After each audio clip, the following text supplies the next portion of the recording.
Iran president warns irreversible consequences of wider regional war. Reuters.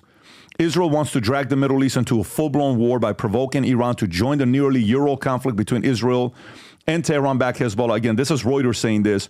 In Lebanon, Iran president said on Monday, warning of its irreversible consequences. Iran's president said that Israel wants to drag this out in a full-blown war. Masoud Pezeshkian, speaking to a group of journalists after his arrival to New York, attended the United Nations General Assembly, said, "We do not wish to be the cause of instability in the Middle East, as its consequences would be irreversible. We want to live in peace. We don't want war," he added, and it is Israel that seeks to create this all-out conflict. Now, you can say that as much as you want, but, you know, stories and data and history says otherwise. Pezeshkian, same person, a relatively moderate politician who was elected in July, promising a pragmatic foreign policy, accused the international community of silence in the face of what he called Israel's genocide in Gaza. "We will defend any group that is defending its right and itself." And he said, when asked whether Iran will enter the conflict between Israel and Hezbollah, he did not elaborate. Adam. Well, speaking of the new Iranian president, by the way, Pat, when was that election? 2 months ago? Just a couple months ago. Yeah, okay. So he was elected as sort of a moderate who's going to basically reach out to the West, correct? That's sort of his position. Supposed to, you know. Pezeshkian, am I saying that right? How much power does the president of Iran actually have versus the supreme leader, Ayatollah Khomeini? How much power does the president have? Historically speaking? No, right now. No. If I tell you since 79, it's not even close. Meaning the president doesn't have a lot of power. It's all about the supreme leader, Khomeini. Yes. Okay. So Khomeini, not Khomeini. Khomeini.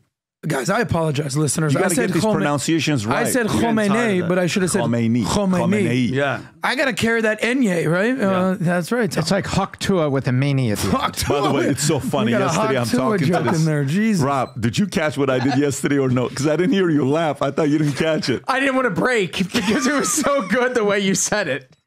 Can you tell him what happened? We're having a serious conversation with this guy that's from Finland. Nice guy. Go ahead, Rob. I'll let you say. His name's Hari Hursty, and he has something called the Hursty hack, which is how he hacked an electronic voting machine. But we had a voting machine here yesterday. He hacked into it live on the podcast. What? He's bought 200 voting machines. Oh, my God. And he's not a fan of Trump, right? But he hacked into the voting machine. Go ahead, Rob. So we're talking about the Hurry hacked, but the way that he says it with his Finnish accent, it sounded very weird. And Pat said, so you had the Haktua, and the guy said, what? And then Pat said, never mind, go on. And the guy went right back to telling us about electronic voting machines. Oh, man. So we're going to laugh. I heard the guys back there with this freaking vault. We're in a vault. And I heard these guys in the back laughing, but Rob, I was so, typically you'll bust out, but you kept it together. I didn't want to ruin it. I wanted to hold to see if anybody would break. Because it was such a serious moment. And I said, did you say Haktua? Anyway, go ahead. Keep going. Hak what? Yeah, go ahead. Go ahead. Yeah. By the way, a little fun fact. Haktua girl should come out and endorse Trump. She's there in Nashville. You know, she can be the opposite of Taylor. But back to our friend Pezeshkian.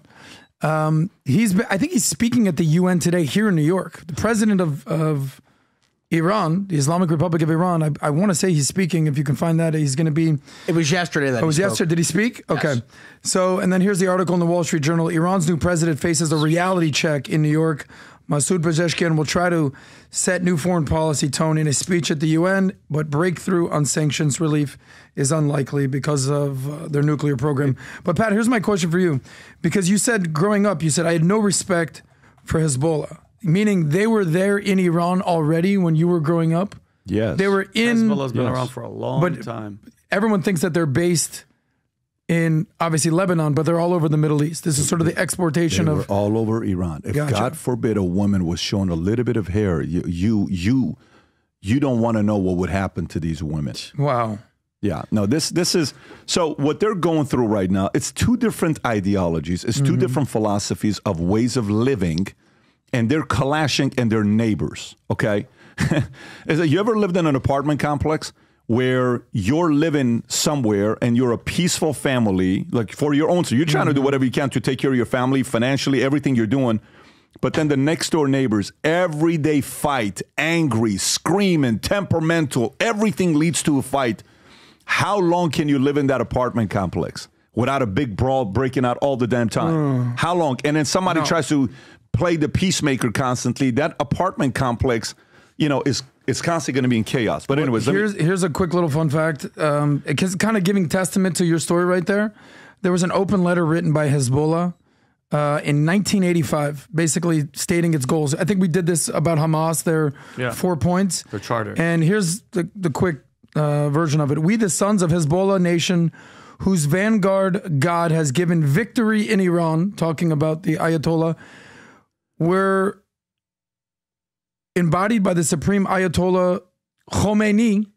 Have I said that right this time? Khomeini. But it's okay. Keep going. We declare the sons of Hezbollah nation have come to know their basic enemies in the area of America, Israel, and France. Because I think France had a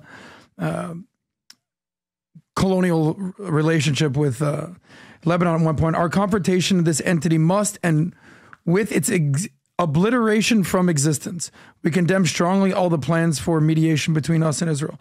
So again, their entire premise is not building, not creating, not unifying, it's destroying. And when your manifesto is based on death, destruction, and despair, that's who basically you're electing with Hezbollah. This is why we want to confuse all of these people that are losing their minds and saying stuff like F America. To combat that and compete against it, the way you do it is give the opposite energy to it. This is why we want 1 million people to wear the gear Future Looks Bright with the American flag next to it and the Valuetainment logo, okay? If you love America, okay, and if you believe Future Looks Bright, and you support this brand Valuetainment, which represents capitalism, entrepreneurs, free thinkers, family, core values, those things that you watch this content for, go represent this gear. On November 5th, we're going to do something. By the way, the hats, the shirts, the gears, the hats are being ordered left and right now, both the white and the red. This is brand spanking new merch drop that we just had right now. Don't be the person coming back to us in 2 weeks saying, hey, can we get these things or not? It's out there for you to order. Go place your order. Link will be below. When we have our party on November 5th, the way to come in, aside from buying the ticket, we want 1 million people to wear the Valuetainment Future Looks Bright gear. Go represent it, wear it at work, wear it at church, wear it at the gym, and see how many other people will come up to you and say, hey, man, me too. You too, me too, me too, you too? Yeah, me too, man. What do you do? Let's exchange information. That's exactly what's happening with Valuetainment. The right people are founding each other. We love you. We appreciate your support. So if you like this clip and you want to watch another one, click right here. And if you want to watch the entire podcast, click right here.